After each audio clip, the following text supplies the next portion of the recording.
Hey, how's it going in the studio? I'm going to be taking a look at one of the prominent companies from Germany. That would be BASF, who have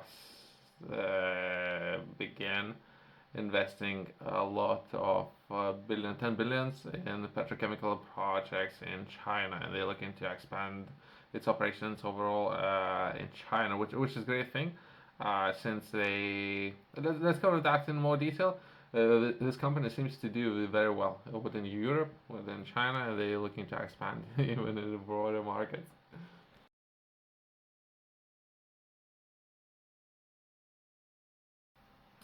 German's chemical giant BASF has begun construction of its 10 billion or 7.8 billion of pounds, either way 10 billion, right? Of euros integrated product petrochemicals projects in China, southern province of Guangdong. The company said it a statement on Saturday. So overall, they're looking after the supply chain, if anything, of the company, who has massive operations within the region. They're looking to oversee and control more of its supply chain within China.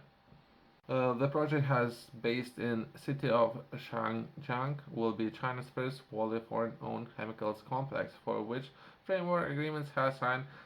That's potentially one of the ways how you can control quality of the products and keeping everything to yourself, right? Some of them manufacturing practices as well as processes. So you potentially yourself as a business, if you were to expand into different markets and if you were to do very well within those markets, you might want to control all of the, in particular, quality when it comes to quality and processes. And if you would look after your end products, and if you were to offer perhaps high value end products, something that you might be interested in, especially finding suppliers for some of the manufacturing operations. We're talking about German companies, supplying German companies who are offering a lot of end products within China. It will primarily produce engineering plastics and thermoplastics, polyurethane (TPU), and some of the petrochemical products widely used in automotive, electronics, and new energy vehicle industries. So that's a core areas, but not necessarily limited to those, right? So I, I, I do understand some of those plastics, and I do understand some of those processes, not particularly this type of plastic, but I do understand those and how complicated and how many setbacks your organization might suffer from. It's all the process, right? So if you have experience when it comes to reliable suppliers and to producing in something that will be called perhaps you're gonna, depending on what kind of systems they're gonna use, if it's injection molding, right, even those to set up all the operations, right, or price of one machine, or that you would potentially need to invest to have operational, or 20 machines, one price of the one machine, most recent one, it will be over 100,000 of euros, or one tool, depending of what kind of if you want, I can break it down all the prices what we're covering, right? One tool would be potentially, depending who's manufacturing those tools.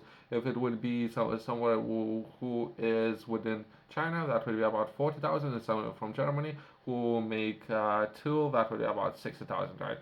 So that's just setting up all the operations, right?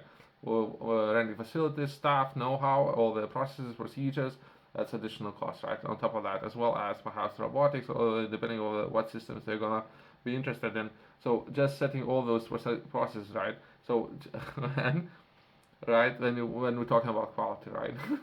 Now, if it would be slightly off, how can you offer end products, as well as how you can control those? Which some of the challenges that some of the other companies might have if I cannot bring any other players in the market, right? But they constantly looking to improve those as well as monetize if they can. They would prefer to keep instead of outsourcing some of that, keeping that to themselves, right? How the process and how they manufacture everything. The entire project is planned to be completed by 2030. The company said, making the third So it's the third largest. So it's something that they constantly are doing. Myself, I'm interested to find out more, since it seems like they're very smart business people, the way how we're doing things, if anything. Side worldwide, following Ludwigshafen in Germany and Antwerp in Belgium. So it's the third largest site. So we have two sites in Europe, as well as we're looking to open the next one based on size in Asia, based on size of the market. It's not big enough. I can tell you right now, it's not big enough. Based on how much we potentially yield from opening that, right? It's a very sound business decision if you ask me. Part that I'm most interested in would be BASF plans to employ comprehensive smart manufacturing concepts at the project, deploying automated packaging, which is very interesting, and that's what I'm interested in, as well as high-tech control systems. I will cover those in future videos. More and more of those are partially or entirely being owned by most of the Chinese companies. So worth taking a look at that. Who know how and who are people developing some of those systems, and who most of the time been bought out by Chinese companies. We're taking a look as well as goes for ports. Most of the ports within Europe have been bought or a large percentage owned by Chinese companies, as well as some of those packaging, automated packaging systems been bought out or owned by Chinese companies. I can cover that in more detail, since this is a smart way of doing things. When we talk about infrastructure, some of the companies building infrastructure, right? They're building infrastructure as well as they investing a large percentage of their entire capital of owning the teams who are building some of those systems, and they investing into those teams, or investing in ownership of those companies of those teams who have that infrastructure, who are building the systems, who build the systems, if that makes sense. And automated guided vehicles so as well as they haven't covered that in more detail, as well as robotics and some of those companies out there who have been founded in Europe, now been owned by Chinese companies, which is great. That's sound investments that they're making. This project will form a solid foundation for world-class industrial cluster in Shanghai and establish stronger business connections between South Asia and other Asia countries. Which is great. That's a smart way of doing business. In my book, people who are investing in infrastructure when it comes to perhaps processes and building those, not necessarily focusing that much, which is important, not necessarily focusing that much on the product itself, but on the process, right? People who focus more on the process, on infrastructure, I would rather, if I had to pick, I would do business with those people. People who are interested in learning more about their body, you can find this book which covers everything in detail. I would begin by sharing very broad information that everyone needs to understand, where bringing your attention into major points that have been highlighted in other books. Top books, I have read all of those, as well as I have been in the industry, I have done it, I have seen it, everything almost. Perhaps there are some things that might surprise me, but isn't that many. You can find this book and all information about this book in the description below, as well as Top Retailers has this book.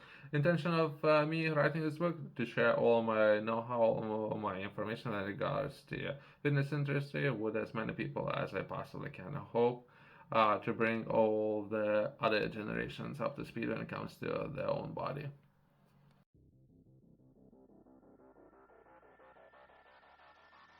The project is a signal showing Chinese efforts of further opening up and taking effect of Chinese. There's some political actors up there, but doesn't really matter. According to the central government website. So some people are trying to score some political scores up there, but either way, dropping some names, which is kind of great. So there are some people who actually were interested in working with the foreign players, if anything, which is a great thing. One, which is should be. I don't know. Either way. China will treat enterprises with all types of ownership structures, as well as domestic and foreign firms, equally and without discrimination, he added. which is good, which is good. Hopefully, more countries gonna do that, and we all can live happily. Thanks for watching. I'll see you next one.